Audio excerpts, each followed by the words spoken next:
expire yung mga bata. Katulad ko. Expired. Inspire. Inspire. Kaya ka nagpipinta. Kasi, di ba, gusto kong kaming maging grupo. Tawagin mo silang mag-painting. Hindi lang para kikita ka. Hindi. So, huwag mong isipin yung kikita, basta yung importante, enjoy ka sa ginagawa mo pagpinta. Pero sinabi mo kay mama mo at papa mo? Na Alam nila. mag-painting. Sila kamo naggumawa Nagdadala. ng kwento. Hindi ako. Ako yung nagpe-paint. Sila gumagawa. Tsaka tatay ko yung gumagawa ng canvas. Kasi connected rin yan sa family.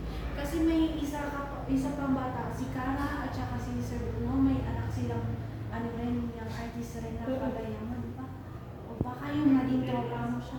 Opo, pwede po bang Ipakilala. Opo. Siyempre sa next, kanina kasi hindi sila nakapunta. Sa next exhibit. Pumunta sila ngayon.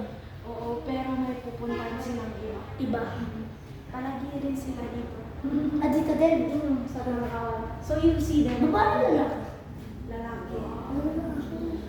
Ano rin abstraction ang sa kanya. Abstract. Mahirap. Hindi mo maintindihan.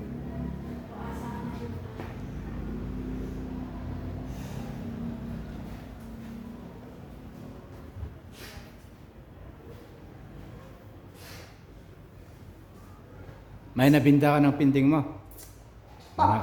Ilan? Ay, madami na. Marami na? 70. 70, dami ah. Galing ah. Talo mo pa ako.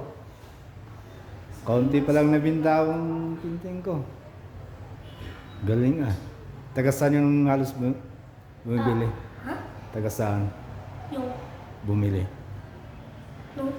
Yung bumili ng pinting mo, taga saan mo mismo? Taga Manila? Ay, di mo makakuha? Madami. Madami. Dami nga kasing buyer, kaya nakalimutan ko na sila. Dami pala. Kasi hindi ko na masyadong nakalimutan. Galing ah. Dami ka palang kuhan ah. Nabinta na ah. Ilan yung pinakamataas na kuhan? Na presyo na nabinta mo? Hindi ko na alam kasi napakadami na nung dinuro ko eh. Hindi nga yung pinakamataas na presyo. Magkano daw yung pinakamahal? Pinakamahal na pinting mo. Wala na nga.